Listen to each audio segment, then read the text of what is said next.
দেখতে অনেকটা অজগরের বাচ্চার মতো। ছোট ও সরু লেজের সরীসৃপটি দৈর্ঘ্যে ৩ থেকে ৫ ফুট পর্যন্ত হয়ে থাকে। মাথা চ্যাপ্টা, ত্রিভুজাকার এবং ঘাড় থেকে আলাদা। শরীর জুড়ে অনেকটা চাঁদের মতো গাঢ় বাদামি গোল গোল দাগ। দৈহিক এই বৈশিষ্ট্যের কারণে শুকনো পাতা বা ধান ক্ষেতের মধ্যে খুব সহজেই লুকিয়ে রাখতে পারে নিজেকে। বলছে বিশ্বের অন্যতম বিষধর সাপ রাসেলস ভাইপারের কথা, যা স্থানীয়ভাবে চন্দ্রবোরা বা উলুবোরা নামেও পরিচিত। সাধারণত সাপ মানুষকে এড়িয়ে চললেও ঠিক উল্টো স্বভাব রাসেলস ভাইপারের। নিজেকে বিপন্ন মনে করলেই করে বসে আক্রমণের ক্ষেত্রে এটি এত ক্ষিপ্র যে ১ সেকেন্ডের ১৬ ভাগের ১ ভাগ সময় শেষ করতে পারে পুরো প্রক্রিয়া। খেপে গেলে শব্দ করে প্রচণ্ড জোরে, ঠিক যেন প্রেসার কুকারের মতো। রাসেল ভাইপারের বিষ হেমাটোটক্সিক, যার কারণে ছোবল দিলে আক্রান্ত স্থানে পচন ধরে। ছোবলের ৫ মিনিটের মধ্যে ফুলে যায় ক্ষতস্থান। এর বিষ নষ্ট করে দিতে পারে ফুসফুস, কিডনি সহ বিভিন্ন অঙ্গ প্রত্যঙ্গ। বেশিরভাগ সাপ ডিম পারলেও রাসেলস ভাইপার বাচ্চা দেয়। গর্ভধারণ শেষে স্ত্রী রাসেলস ভাইপার সাধারণত ২০ থেকে ৪০টি বাচ্চা দেয়, তবে ৮০টি পর্যন্ত বাচ্চা দেওয়ার রেকর্ডও রয়েছে।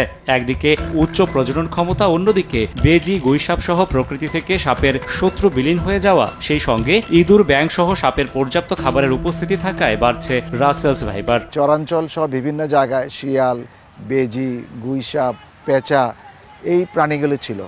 এরা মূলত চন্দ্রবড়া বা রাসেল ভাইপার সহ অন্যান্য সাপগুলোকে খেত, তার বাচ্চা সহ। কিন্তু এখন বাংলাদেশের সব অঞ্চলে একটা শিয়াল, গুইসাপ, বেজি দেখা মাত্রই কিন্তু সাধারণ জনগণ এটাকে মেরে ফেলতেছে।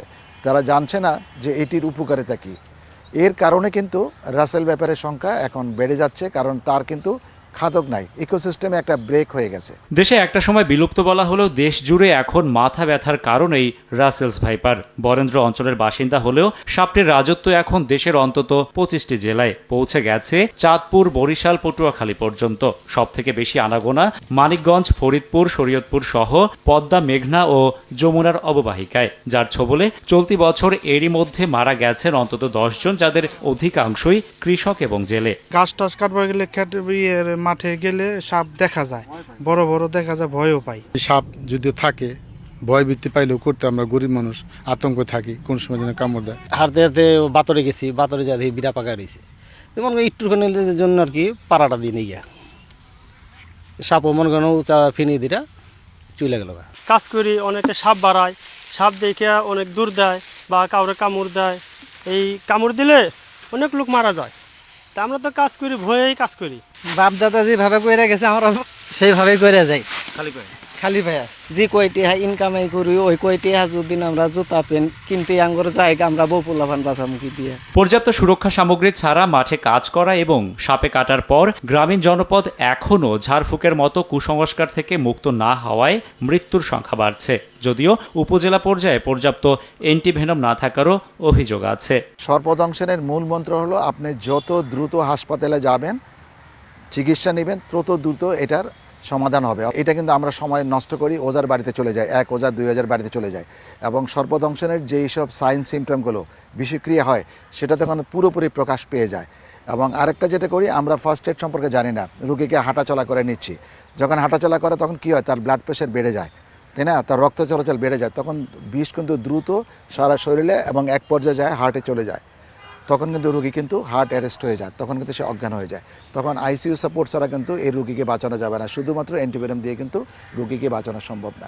অ্যান্টিভেনম আমাদের উপজেলা পর্যায়ে পর্যন্ত দেওয়া আছে, এবং এনসিডি কর্নার থেকে এগুলো নিয়ে ট্রেনিংও দেওয়া আছে, এবং যে কোনো জায়গায় যেখানে বেশি সাপের উপদ্রব সেই সব জায়গায় সংরক্ষিত আছে, এবং এনসিডির সঙ্গে যোগাযোগ করলে সেটি পৌঁছে দেওয়া হচ্ছে। দেশে বছরে ৪ লাখেরও বেশি মানুষকে সাপে কাটে, যাদের মধ্যে ৭,০০০-এর বেশি মানুষের মৃত্যু হয়। সময়ের সঙ্গে সঙ্গে যন্ত্রপাতি, সার, বীজ সহ দেশের কৃষিক্ষেত্রে আমূল পরিবর্তন এলেও এখনও অনেকটাই পিছিয়ে রয়েছেন কৃষক। তাদের পোশাক পরিচ্ছদ রয়ে গেছে আগের মতোই, যা কর্মক্ষেত্রে সর্পদংশনের অন্যতম কারণ। অথচ খালি পায়ের পরিবর্তে একজোড়া গামবুট আর লুঙ্গির পরিবর্তে শক্ত মোটা প্যান্ট পরিধান করলেই থাকা যায় অনেকটাই ঝুঁকিমুক্ত। রাশেদ বাপ্পি, সময় সংবাদ, ঢাকা।